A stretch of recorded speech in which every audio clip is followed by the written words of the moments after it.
Well, hello there, You-est listeners. Oh my goodness, you are in for the one of the biggest treats of your lifetime. I'm serious. This is such a gift. I just make sure you get your notepad. I don't know, you might need tissues. I'm not sure yet. You'll see with the conversation, but you're in for such a powerful conversation. I have here today Dr. Bruce Lipton. I want to tell you all about him. I know many of you are a huge fan. If you're new to Dr. Bruce Lipton, then you are going to become a fan as well. I know it. Let me tell you about our guest.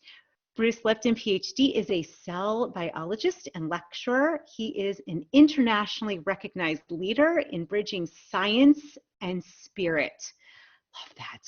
Bruce was on the faculty of the University of Wisconsin School of Medicine and later performed groundbreaking stem cell research at Stanford University. He is the best-selling author of The Biology of Belief, The Honeymoon Effect, and co-author with Steve Behrman of Spontaneous Evolution. Bruce received the 2009 prestigious Goya Peace Award that was in Japan in honor of his scientific contribution to world harmony. This is our guest today. For more information, visit brucelipton.com. All of this will be in the show notes, but I don't even want to, it's time for me to stop talking. Bruce, we are so excited to have you here, and may the internet energetic realm work in our favor. We already said the intention.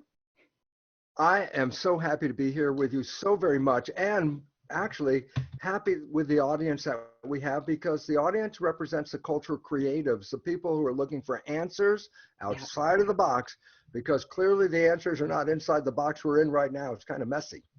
Yes. Okay. Can we start there? I mean, I am going to manage myself. I always say I have thousands of questions. We're going to bring it in, but I love what you just said, answers out of the box. Can we just start? I mean, where do you, someone who's listening, there's so much being fire hosed at all of my beautiful listeners, myself included, with information that's not accurate, that's not helpful. Maybe we could just start there with what do we do? Where do we start with this? What's being told to us versus what we need to know for our health, our well-being? I'll open it up there. Okay. It's a very broad question. I will try to narrow it down as best I can, because it's a very important question at this time in the history of our planet and the history of human civilization. The first big overriding thing that people are not talking about, which is the biggest problem of all, and we're not talking about it. And I go, every now and then I hear a little blip where, oh, they mention the word and then disappears, and it's called mass extinction. And I go, what do you mean mass extinction? I go, we always have the belief in a Darwinian view that evolution was a gradual change over millions of years with slight changes that led to all the different forms of life. Turns out that's not true. That evolution has start and stops, jumping points, meaning it builds up and then something happens. It goes down and then builds up again. 5 times this has happened in the history of the planet. They're called a mass extinction, where greater than 70% of all life forms disappear because of some cataclysmic event. The last mass extinction, 66 million years ago, there were dinosaurs and lush tropical forests. The whole planet was healthy and vibrant, and a comet hit near Mexico in the Yucatan Peninsula. The comet was so big, when it hit the Earth, it upended the web of life. And up to 90% of life got wiped out, including all the dinosaurs, which are not here anymore. Of course, they all got wiped out as well. And the relevance is that's called a mass extinction. And then after mass extinction, everything builds up. So we're now built up again, and here we got a whole planet filled with all kinds of life. And guess what? We are now finding from science, and let me emphasize this, only about 15 years ago did science recognize that we are in what is called the 6th mass extinction of life. We're losing species of organisms on this planet faster than in previous mass extinctions. But here's the problem.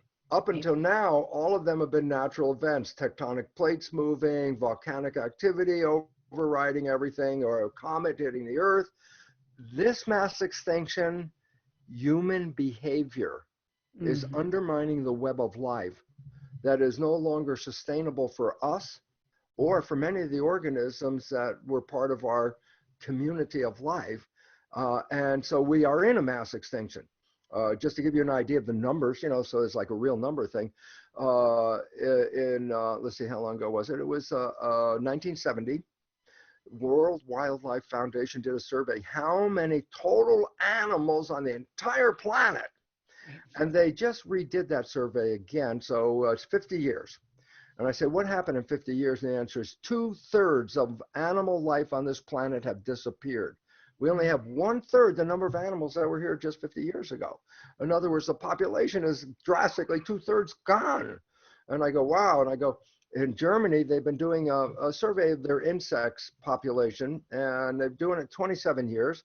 The last reading of the insect population this last year showed a 75% reduction in the number of insects.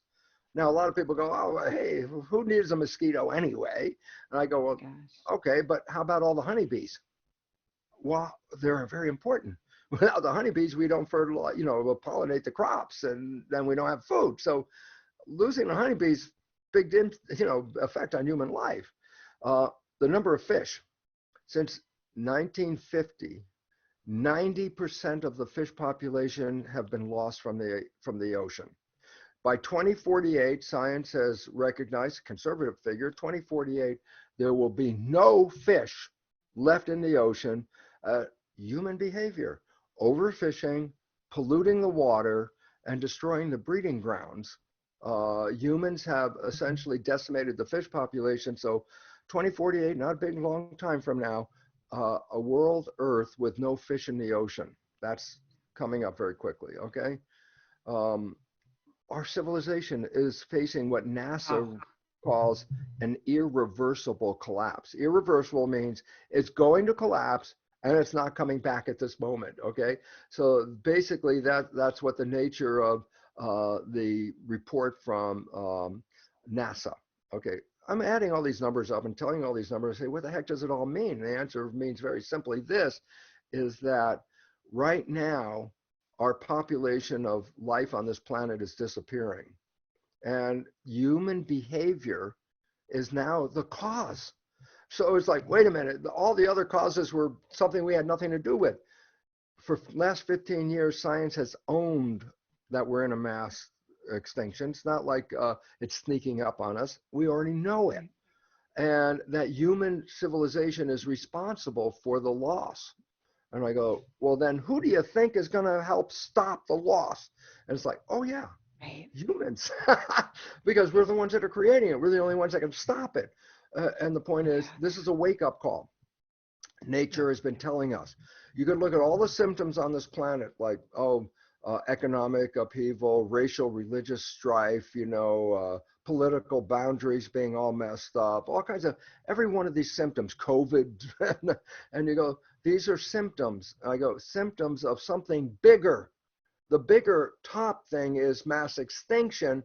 All the other things are signs of an instability and a breakdown. And I go, so what's the issue here? Well, first of all, let's recognize this. Humans have caused this problem, and humans are the ones that are going to help change it. But the thing they're going to have to change is behavior, because the way we have been living on the planet, our conventional way of politics, economics, people dealing with populations, has led to this problem. And therefore, if you want to stop the problem, you can't use the same thinking that created the problem. That's Albert Einstein. Yeah. It says, if the thinking we've used has created this problem, then we have to change the thinking of how we live. And this is why I'm so honored to be here with you, Julie, on this program, because the audience are people who can, institute changes. And so just to give an overview very quickly so people can see what's going on, I'll give the story of a caterpillar metamorphosing into a butterfly. A caterpillar as an organism is one of the most voracious organisms on the planet. I took pictures for using my lecture. I have a milkweed plant, which is a nice big green plant, but it's a favorite plant for monarch butterflies, so they lay their eggs on it. And then the caterpillars hatch out. And then I show 3 days after the caterpillars hatch out, there's not one leaf left on the plant. The caterpillars ate every damn leaf off the plant. They're voracious. They ate up their environment. Then what? They go into a cocoon, and out of that cocoon comes a butterfly with the lightest touch on the planet. The butterfly hardly even lands on the planet, okay? Yeah. So what's the point? a transition from the most voracious to the one with the lightest touch is the story of caterpillar to butterfly. And I say, this is the story of human civilization at this moment. We are currently in the caterpillar phase. We are so voracious, we've eaten up everything. We're destroying the resources, taking everything out of the planet, throwing our garbage back into the planet. And it's like, okay, guess what? You reach the end of this. We are now destroying the planet in a sense that it's on edge. And I say, well, we need this metamorphosis. And I go, well, what happens? And this is the point that I wanted to emphasize. The caterpillar, big living organism, got millions of cells in it. Consider a cell a miniature human, which they are, okay? So let's just say for a minute, we're all cells inside a giant caterpillar, eating up the environment, just like we've been doing in our world right here, you know, eating everything, and there's a point where there's nothing left, and the caterpillar has nothing more to eat. And I said, what does it do? It goes into a cocoon. I go, so what's happening in cocoon? Metamorphosis, caterpillar into butterfly. So yeah, but what's happening? The cells of the butterfly, or excuse me, the cells of the caterpillar, the ones that were eating and destroying and growing and making all this stuff, the cells are starting to lose their jobs. Why? Because when the caterpillar goes in a cocoon, it's not eating anymore. It's not moving anymore. It's ending. I say, so what's happening? Well, if you're one of the cells in that caterpillar, you go around and go, oh my God, the world we know is falling apart. People are out of work. Cells are out of work. There's no jobs. There's nothing going on. And all the cells. And I go, but while that's going on, a breakdown of the caterpillar, there are specialized cells called imaginal cells, visionary cells. They see a future and they say, we can build something better. Okay, we'll build a butterfly. So I say, oh, so what's happening in a cocoon? And this is critical because I'm going to relate it exactly what's happening here. There's a breakdown of the structure, the loss of jobs, the loss of economy, all things like, what the hell is things falling apart? And then I say, but simultaneously, a bunch of those cells are coming back together to create the new thing, okay?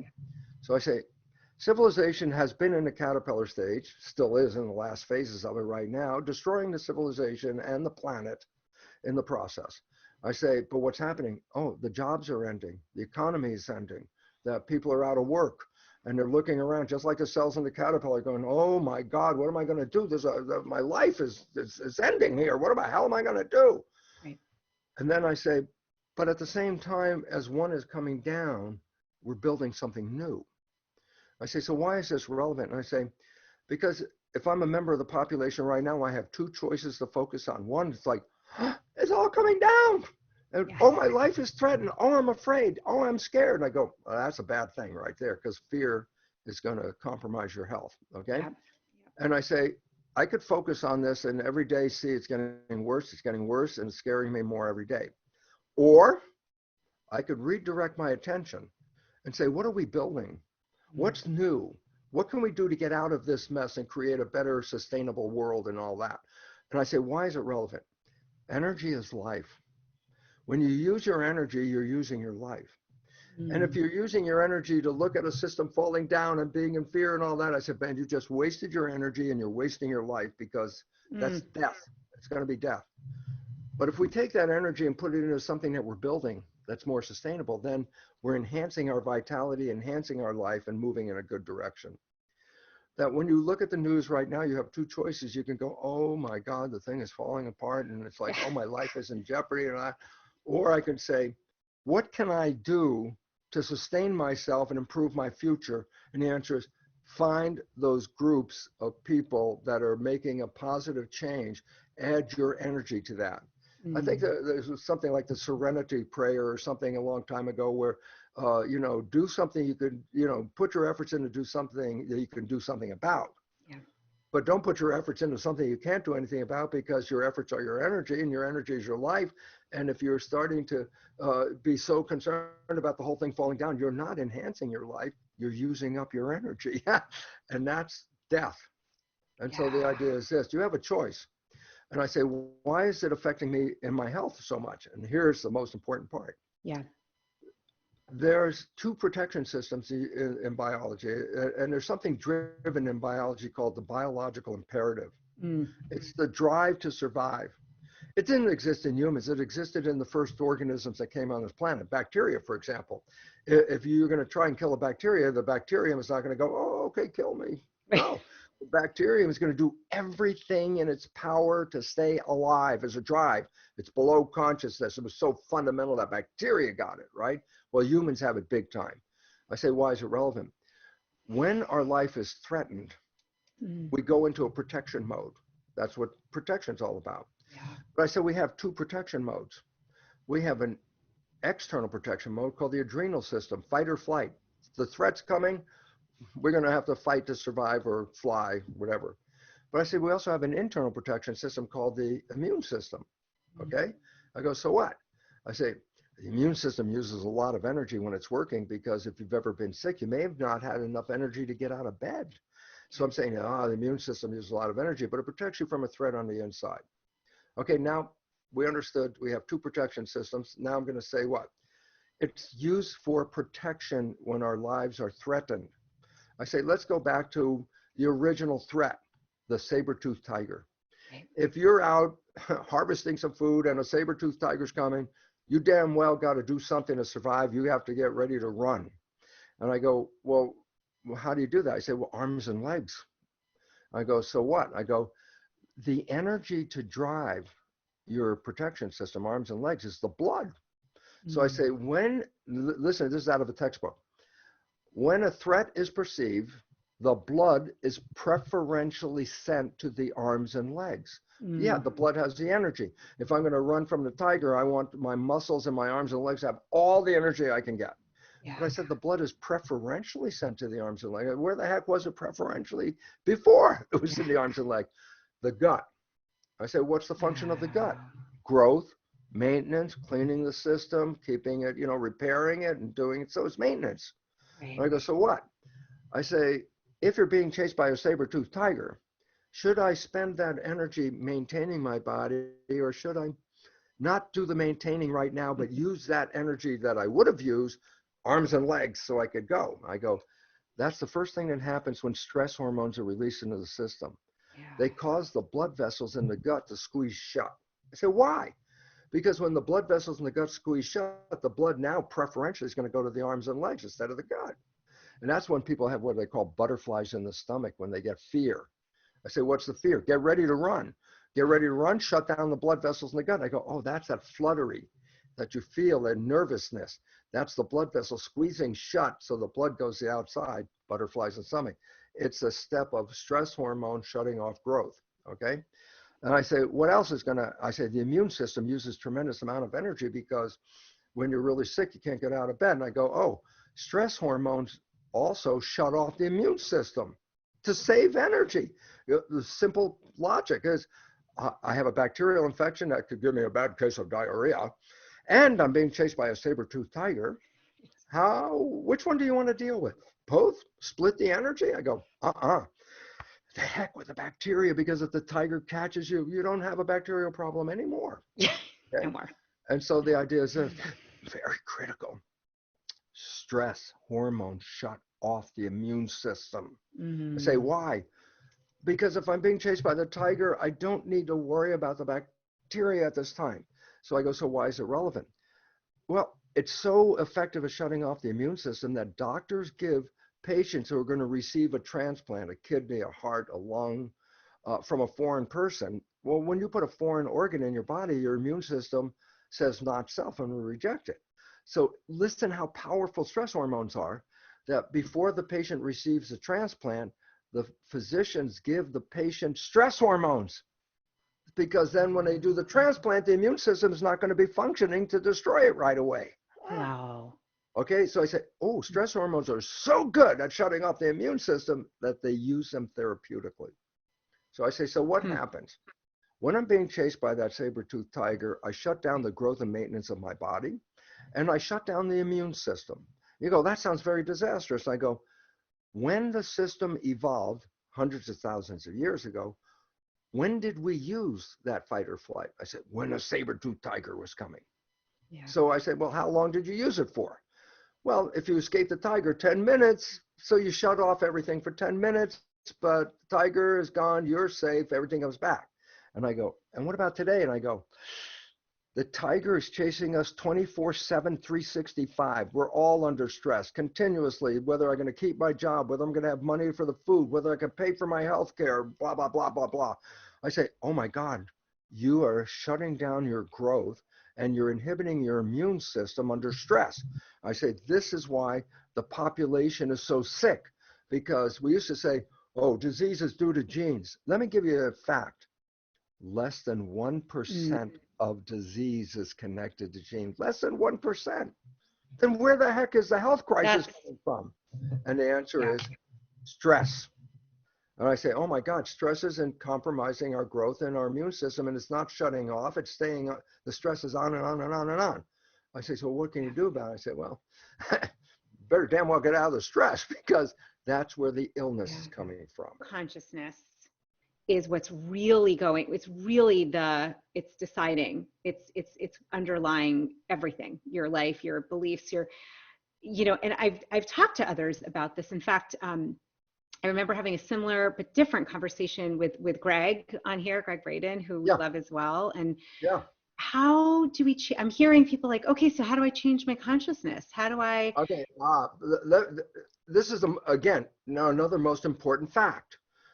Consciousness comes from the mind. So basically your mind is creating your life experiences, and this is what physics and now biology is saying. And I go, yeah, but I have positive thoughts about my life, and yet my life is so negative. Where the hell did that come from? Not from my positive thinking. I go, misunderstanding number one, biggest misunderstanding is there's not one mind, there's two minds. They both are, interdependent. They work together. But they have, each mind has a different function, and each mind has a different way of learning.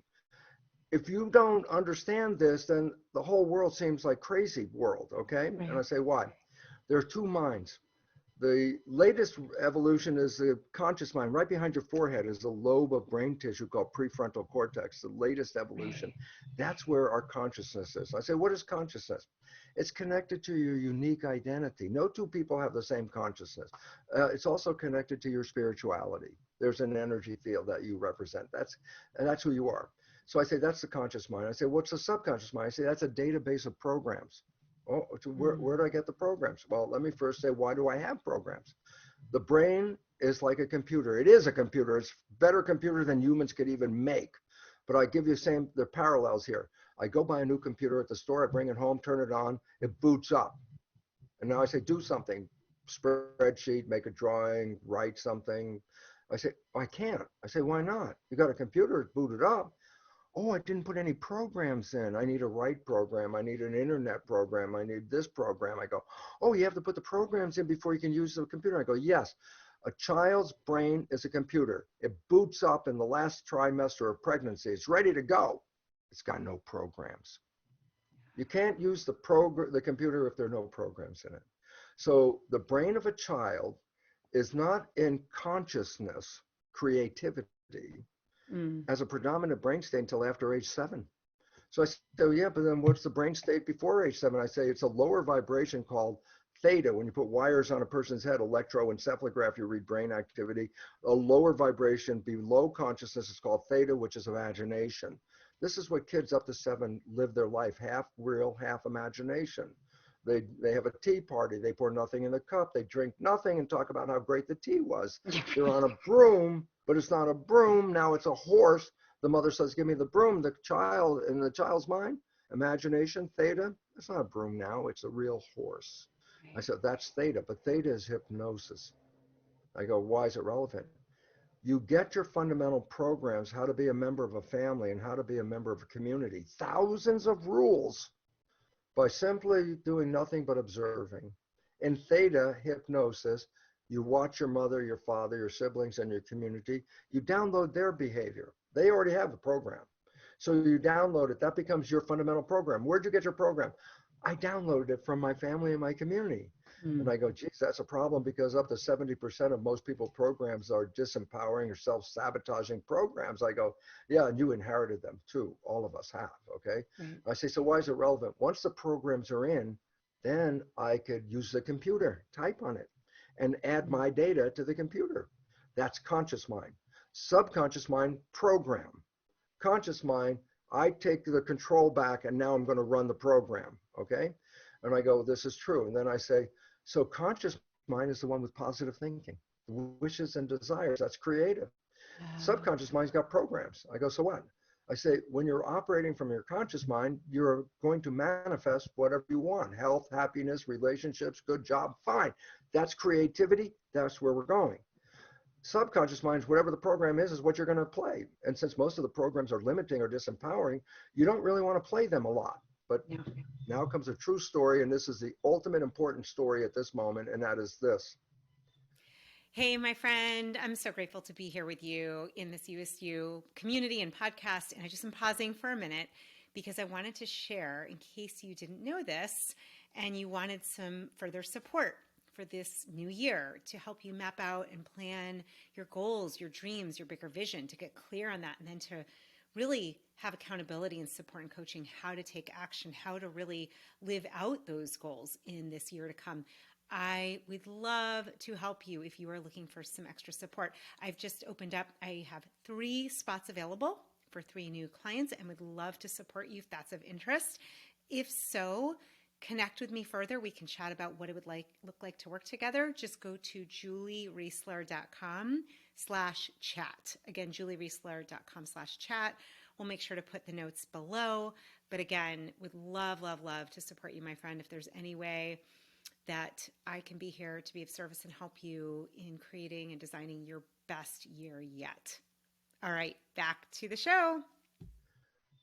The conscious mind, creative, wishes and desires, looks out the window like your eyes are looking like cameras. You see the world. And the conscious mind is going to drive your vehicle, body, let's say steering wheel. My conscious mind is going to drive me to what? Wishes and desires, what I want. But, and here's the problem, this is the whole thing in the box. The conscious mind can think. I go, so what? I say, but thinking is not looking out. Thinking is looking in. So I say, Julie, tell me what you're doing on Friday. If it's not written in the front of you right at this minute, I say, you can tell me what you're going to do on Friday. I say, where are you going to find the answer? It's not on the page in front of you. Where are you going to find the answer? Inside, thinking. What am I doing on Friday? Okay, I'm doing blah, blah, blah. I go, well, wait, what just happened? This is it. You ready? Yeah. When I'm not thinking, I'm looking out the window and driving my vehicle according to what? Positive wishes and desires. But the moment I'm thinking, I let go of the wheel, because now I'm going to take my attention and not look out the window. I'm going to look inside my head. The answer of what you're doing Friday is from you, it's inside. So I say, so what happens when you're thinking? Conscious mind lets go of the wheel. It's not looking out the window anymore. It's looking inside. I say, well, let's say you're really driving a car, and you're all of a sudden you're thinking. I go, guess what? You're not paying attention to the road right now. What are you doing? You're inside your head. And I say, well, Jesus, I'm driving the car. I go, don't worry. Subconscious is autopilot. When the conscious mind lets go of a job, the subconscious steps in and grabs the wheel, and it will drive you according to the program, not according to wishes and desires, but to the program. If the programs aren't any good, then when you're thinking, your behavior is not good behavior, it's the behavior of the program. Okay? And I say, so why is it relevant? Because 95% of the day is what science recognizes how much time we're thinking. And I say, just put that number into the game. 5% of the day I'm moving toward wishes and desires, conscious mind holding the wheel. 95% of the day I'm moving toward programs that subconscious have, because the subconscious is autopilot driving the vehicle. Is my life coming from my wishes? I go, no, 5%. Your life is coming from your program. And so if you got negative programs, which we all did, then 95% of the day we play these negative programs that are sabotaging us. And then you would immediately say, but I would know if I was playing those programs and I wouldn't do that. And I go, no, you won't. And I say, you know why? Because when you're thinking, your conscious mind's inside, the subconscious is playing, and you are not observing it because you're not looking. You're inside. You don't see what's coming out. So for 30 years, the same story. I keep telling everybody it is a 30-year-old story. I'd like to find a better one, but it's working for 30 years, so I'm going to tell it again. And that is this. You have a friend. You know your friend's behavior very well, and you happen to know your friend's parent. And one day you see your friend has the exact same behavior as their parent. Of course, this excites you and you want to tell your friend. You go, hey, Bill, you're just like your dad. And I say, back away from Bill. The moment you say that, I can tell you what his response is going to be. How can you compare me to my dad? I'm nothing like my dad. And everyone laughs because they have that experience. I say, you want to know what a profound story is? That's a profound story. I say, why? Everybody else can see that Bill behaves like his dad. Where did he get that behavior? Oh, first 7 years, he downloaded by watching his dad. I say, but then how come Bill can't see it, but everybody else can see it? I say, when does he play that program? I say, when he's not paying attention. So whatever program is coming out, he's behaving like his dad. Everyone else says, oh, Bill, you're just like your dad. He's going, I don't know what the hell you're talking about, because he didn't see that behavior. And now the big boom in the room, we are all Bill. Every one of us is playing subconscious programs 95% of the day because we are thinking. And as a consequence, none of us are observing our own behavior. The only thing we see is the result. I got up in the morning with wishes and desires, success, happiness, health, great relationship, great job. That's my desire. And I go off to work and I come home at 5 o'clock. It's like, none of that happened. Okay. And I go, geez, it's not me. I had all the good wishes. It's the universe is not supporting me. And now I'm a victim. Now, I'm a victim of things. And I go, big problem. We are co-creating, as quantum physics says, we are creating with our mind. And if you let your subconscious mind run because you're thinking, then your programs are not supporting you. They're just manifesting whatever the program was that you got. And up to 70% of those programs are disempowering and self-sabotaging. And then you say, oh my God, I'm a victim because I got up in the morning and I wanted success and I came home and it didn't work. And I always give the analogy, it's like, I came home and I looked and my foot was bloody. Somebody shot me in the foot. And then I look and, oh, in my hand is a gun. I was shooting myself in the foot all day long. Did I see I was shooting myself? No, because you were playing the programs while your conscious mind wasn't watching. And when the shot was going in your foot, you were the last one to see who was shooting you in the foot. And that leads you to be the victim. And this is where almost the entire population stands, go, I wanted to be healthy. I wanted to be successful. I wanted to have a great relationship. It didn't happen. So the universe is not supporting me. And I go, wow, it's the other way around. You didn't see that 95% of the day, the behavior you were playing compromised every one of your wishes and desires. That if you recognize this, you can rewrite those programs. And if you rewrite the program, that means 95% of the day, you're going to play the new program. And I love it because you don't have to do lots of work. You just put in the program. Once the program is in, then go back to the way your life is right now. You're not realizing you're operating 95% of the day from the program, but you will see the problems when they don't work. And I'm going, guess what? Same amount of effort goes in after you put the good program in, meaning once a good program's in, I could think all day long and not pay attention. But guess what? Automatically, everything I'm doing is going to be a positive response to my life. But the programs I have now, the programs all of us have now, are compromising programs. And so basically says, what are your programs that you got in the first 7 years, especially because you weren't there when they were going in at the last trimester? You weren't consciously there at 0. You had a whole year of programming. You weren't there. At 1 year old, you got another whole year of programming. You still weren't there. At 2, you start to maybe catch a glimpse of something. But what was the point? Most of your downloaded programs, you had no awareness of what these programs are. They went in before you were conscious. And so we'll help before we end this program. So give people, how do I know what my program is? Yeah, and how do you write it? Ready? Well, there's these two things I have to go quickly because they could take another hour or two, but I know go this is amazing. Thank you. How do you know what the program is? 95% of your life is coming from the program. Your life is a printout of your program. Look at your life right now. Point. The things that you like that come in, that you really like them when they're there, they come in because you have a program to acknowledge that. The things you desire, wish for, want, and you find yourself working hard, struggling, sweating, putting a lot of effort. I'm making this happen. I'm making it happen. I go, why are you working so hard?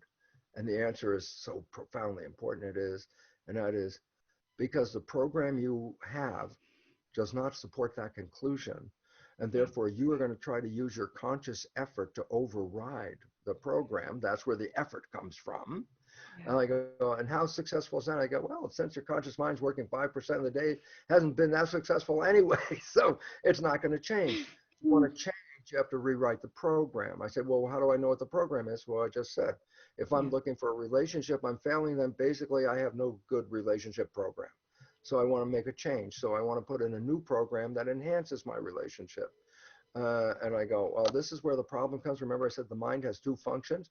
Conscious mind is creative. Subconscious mind is habit. Okay. Right. Conscious mind being creative can learn in any number of ways, Julie. Watching this podcast, read a book, go to a video, go to a lecture. You can learn. You could just go, aha, a new idea. I just changed consciousness. Subconscious is habit mind. I go, why is it relevant? If a habit could change easily, then it's not a habit. And I don't want a habit to change easily. I'm glad I learned how to walk before I was 2 because I could spend the rest of my life walking without learning how to walk again. It's great. Drive a car. Once I learned how to drive a car, I don't have to think of the details like I did the first day I got behind the wheel. It was like this, but now I drive a car without thinking of the details, okay? Habits are good if they're good. But if a habit is bad, then unconsciously it will sabotage you because when you play habits, you're playing them because you're not paying attention. So a bad habit in there will show up as making you a victim. I want to be successful. It didn't work. Damn, it's the outside. And I go, no, damn, it's the inside. Because during that 95% of the day, you were sabotaging yourself like Bill, and you didn't see it. So I say, okay, so the habit mind learns in a different way, and that's where the crux of the problem comes from because, oh, it's so hard to change a habit. I go, it's hard if you don't know how to put a habit in. And you have to recognize habits resist change because they're called habits. And so I say, well, how can you rewrite it? I say, you have to use a different approach to writing. You have to, I say, how did you learn in your subconscious in the first place? Oh, the first 7 years, my brain was working at a lower vibration of consciousness called theta, which is hypnosis. I go, oh, so if you can get into hypnosis, quiet your brain down, you can download a program straight into the subconscious. I go, that's why in the old fashioned days when the hypnotherapist had a watch and he would say, watch the watch, watch it. And it says, you're getting tired, you're getting sleepy. I say, why was that relevant? Consciousness is a higher vibration. Theta is a lower vibration. If I want to put theta in, because theta doesn't go into conscious mind, theta goes into subconscious. That's how you got your program. Theta, your conscious mind wasn't even working. You just took whatever you experienced, downloaded it. So if I get into theta, I can reprogram. I go, every night when you go to bed, when the conscious mind disconnects, the brain is slowing down, going towards sleep, which is delta. But between the moment when you close your eyes, I'm now sleeping, and before it gets to delta, it's now in theta. So that's why if you put earphones on, playing a program with the program you want to be true in your life, you know, positive program. And I say, what do? I say, you put the earphones on, you go into the bed. While you're awake, you might hear something on the tape or the CD. And I go, but the moment you go to sleep, conscious mind's off. But theta, download, is working. So whatever is being played through those earphones is not going into the conscious mind, it's going straight into the subconscious. That's where the habits go. That's how you got the first 7 years of habits, okay? And I say, yeah, but you still learn things, how to drive a car after age 7. I say, oh, how did I learn new habits? Repetition. I made a habit by repeating something, a practice. I got to repeat it, and I got to repeat it, and I got to repeat it. That's how I learn. So I say, I love it because the new age thing is called fake it till you make it. Meaning, let's say you're not a happy person, but you want to be a happy person. Then I say, what you do is what? You repeat every day as many times during the day as you can, no matter where you are. Oh, I am happy. Of course you're not happy. Look around. You're not happy about anything. But I say, no, keep saying I am happy. Repetition of that. You keep repeating it, and that's how the subconscious mind learns. Repetition, practice. So fake it till you make it. Just keep saying I am happy, regardless if you're not. And then there's one day you won't ever have to say it again because you'll wake up, and by then the subconscious has learned, and it will keep you in happy. That its job is to manifest the program. So I put in happy program. Once I put it in, I don't even have to think about being happy anymore. It's doing it all of the time. Okay, so the first way is hypnosis. The second way is repetition. And the third way is the most valuable new one for this problem, because I said we're Mm, facing a mass extinction due to yeah. human behavior. We have to change behavior quickly. So guess what? There's a new version of changing subconscious behavior. It's called energy psychology. And I say Mm, it's based on what? Super learning. What the hell is super learning? I say, maybe you've seen somebody read a book by taking their finger and moving it down the page. As fast as they move the finger down the page, they read every word on the page. That's super learning. So you can stand in a bookstore, turn page, flip, and read every page, read a book in 5 minutes. Okay. But if you use that process to engage a learning in the subconscious, then all of a sudden the days or weeks of the old way of habit forming and that other, the hypnosis and all that, that takes time. But with energy psychology, engaging a super learning process, you can rewrite a belief in minutes. And it's like, mm, oh my God, yes, necessity is the mother of invention. We have the mm. absolute necessity to change our behavior on this planet right now because our behavior is causing the extinction and we need to change. So nature says, here, you want some new change? Fast energy psychology. All of you should get on it right away, because why waste another minute of your life operating from disempowering programs when you can, in minutes, rewrite? And I say, well, how many ways are there to do it? And I say, on my website, simplebrucelipton.com, I have under resources about 25 different versions of energy psychology, all of them working. You could pick one that satisfies your interest by reading the description and pick one of those. Because if you do this, you can rewrite your life. And I go, wow, that's really great. And I say, closing, because I need to say this now. My last book was called The Honeymoon Effect. And what was the emphasis? And I said, every day of our life is blah, blah, blah, blah, because of whatever programs in our subconscious that are preventing us from experiencing the thrill of heaven on earth. Blah, blah, blah, blah, blah, blah, blah. Then you meet somebody. And I just want to emphasize, being in love doesn't necessarily mean with another person. You can be in love with a pet. You Mhm. can be in love with gardening. You can be in love with cooking. Something that you do that gives you so much joy that you keep your mind present. Being in love says keep your mind present. So when you're doing something you like, you're not defaulting to the subconscious. You're doing from the present consciousness creative. So I say, look, blah, blah, blah, blah. Every day of your life, you meet this person, using love in this case from a person. I say, what happens? In 24 hours, after meeting this person, your life transitions from blah, blah, blah to heaven on earth. The honeymoon is heaven on earth. Honeymoon is, oh my, so much love, and the food's great, and the music's great, the job that used to suck at, who cares? It's not so bad anymore. And I go, wow, in 24 hours, you took an entire life of blah, blah, blah and turned it into heaven on earth. I go, what the hell was responsible for that? And the answer was, what would happen if you stopped playing the program? Because now we know love stops playing the program because you stop thinking and you stay present, being called mindful. And I say, why? What's the situation? I say, it's when you're thinking that the subconscious makes its programs and plays them. Mm, But if you're not thinking, then you are still consciously holding onto the wheel. mm. Consciousness has wishes and desires. So I say, what happens in 24 hours from just stop playing the damn program? In 24 hours, you go from blah, blah, blah to heaven on earth. And that's called the honeymoon. It's not an accident. It's a co-creation with your partner who is also operating from the conscious mind, wishes and desires, together collectively manifesting wishes and desires 24 hours. That's all it took to stop playing the program.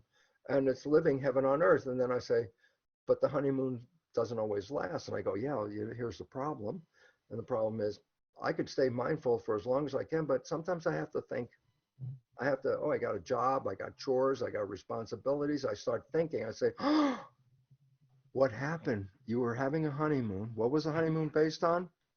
Just using the creative wishes and desires. And all of a sudden I say, then all of a sudden one day you start thinking, and then what happens? I say, oh, a new voice comes out. The subconscious programs, which are what? Many of them, disempowering. Your partner has never seen disempowering programs because when you met your partner, both of you stopped playing programs. both of you started doing wishes and desires. That's how you manifested heaven. But the moment one or both of you start thinking, then that other voice shows up, the subconscious, which didn't play. But once it shows up, guess what? Those behaviors suck. And all of a sudden, that heaven on earth joy of a honeymoon starts to disappear.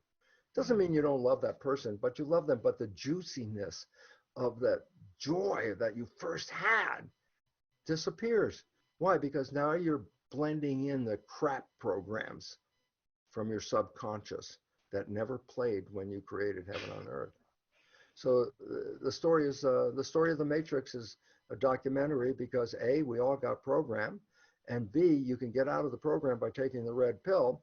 And the example that most of us have had without knowing it is falling in love is the red pill. And the moment you start falling in love, your life improved and everything was like the greatest it could ever be. I go, it was always that way. It was always available. It was your own subconscious program that was undermining your heaven on earth desire. It's always there. And so now's an opportunity for us to wake up, recognize if my life isn't working right, I don't need to go out and change the damn world. First, I have to go and change my own consciousness. That's the old hippie statement. Long before you were born, Julie, there was a hippie statement that said, before you go out and save the world, take care of your own backyard. Well, this is exactly what I mean by this. Before we go out and try to change the world, if we're still living from the crummy programs, then we're not going to make the world any better because 95% of the day we're going to play those programs. But if you rewrite those programs and put in all the programs of positive things, love and health and all that other stuff, you don't even have to work anymore. Why? You could think all day long because when you now default to the subconscious, the programs aren't going to sabotage you. Right. They're going to manifest your wishes and your desires. And that's the coolest part. You don't have to work on this every day of your life. Once you put the new program in, it's automatic. It's always been automatic, but the programs you're playing are not necessarily good ones. And so it's like, wow, freedom is just that far away. It's very close. Oh my gosh, this is like so powerful. I have 7 pages of notes to go through later. I'm switching pens and I'm like trying to keep up with you, and I realized I could listen again. This was so, I just want to say you are such a gift. Your time, your generosity of wisdom, knowledge, spirit, being here with us and to explain. I mean, this is so powerful. I am so grateful that you shared. Let me just tell you something. I'm the first student of this because this was not my life. I learned it from the cells. I learned how they worked. And there was a difference, and I need to emphasize this right away because immediately I understood the mechanism from a scientific point of view. It's like, oh my God, I could create the most magnificent life. I understand this new science. So I grabbed a bunch of people, try to put them in a room and say, I got to tell you, if you understand what I'm going to tell you about, you're going to have the greatest life. And then they look at me and they go, Lipton, for a guy who says you know this stuff, your life doesn't look that great. And there was this point where I voiced, and I didn't voice it, thank God, it would have been more embarrassing. I almost said, well, do as I say, not as I do. And that's when it hit me and said, how the hell can I keep using my conscious creative mind, working 5% of the day, to tell people this is how you create a life when my subconscious program working 95% of the day still has the old BS programs? And the point was, before I go out there and tell them about this, I first have to put it into my system. So when I stand up in the front and talk about it, it's not a suggestion from outside. It's like, this is based on experience. Yes, I wrote the Honeymoon Effect book because understanding the nature of that, I had, I almost said a bad word, bad relationships for 50 years. They didn't work. Why? Because I was using the programming I got from my parents, and their relationship wasn't anything you want to emulate, but I was doing it 95%. Once I understood that, I said, oh my God, I'm going to change my relationship programming. I have. I changed it 25 years ago. And what's the point? I have been living the honeymoon effect for 25 years. I wake up going, oh my God, I'm still here. It's still exciting. And I'm having this wonderful creation. I got a love life with my partner, Margaret. So fantastic because both of us knew about programs. And it's like Bill played the program. He didn't see it. Only other people could. if you have someone that's close to you, Yeah. they can say, you know, you didn't see what you just said, or you didn't see how you just behaved. That behavior you just did, that's not really good. If someone said that to you and they weren't that close, you'd go, you're criticizing me, don't criticize me, and stuff like that, and we won't listen to them. We'll get angry. They'll tell me the truth. I'll get angry at them. But if you have a partner who both of you recognize your behaviors are coming from program and some of them are not any good, and you trust your partner really, and your partner comes up with something, you don't need to get in an argument. You say, oh, I can change that behavior. There are 3 ways: hypnosis, repetition, energies. I can rewrite that. And if you start to clear out these programs in the relationship, there's a point when they're all cleared out. Guess what? There's nothing in your behavior to sabotage that relationship again. Then guess what? It's heaven 24 hours a day for the rest of your life without any effort, because it's automatic anyway. And this is what our world, it's what our world needs. Is for each of us to do this. It's really this call to action, from Bruce, to me is like it's the best thing. Personal experience. That's what I had to do before I could go out and teach it. But then when people started to hear what I was saying, but they saw, well, your life does look really good. How are you doing so well in the midst of this crisis where everything is going wrong? It's because I don't live in that world. I changed that program. I don't take those stimuli into my life because they don't match a program. And you can try and scare me, but it's like, no, none of my programs scare me anymore. I changed all those. Right. Power to the people. Totally power to the people. And it's like, listen, everyone listening up, like you can change all of these crappy programs because we all have them, and definitely go to Bruce's go to your website with all the very many different kinds of energy psychology examples. But this is so powerful. We can change it. It's really the message. We can all change it. Thank you for the opportunity to talk to you. And we need to, because we're in a, thank you so much. Thank you very much. And thank all of our wonderful listeners out there, because every one of you, we could all start participating in a heaven on earth, and the planet will change as fast as we change our belief system. No other words. Thank you. So true. Thank you so much.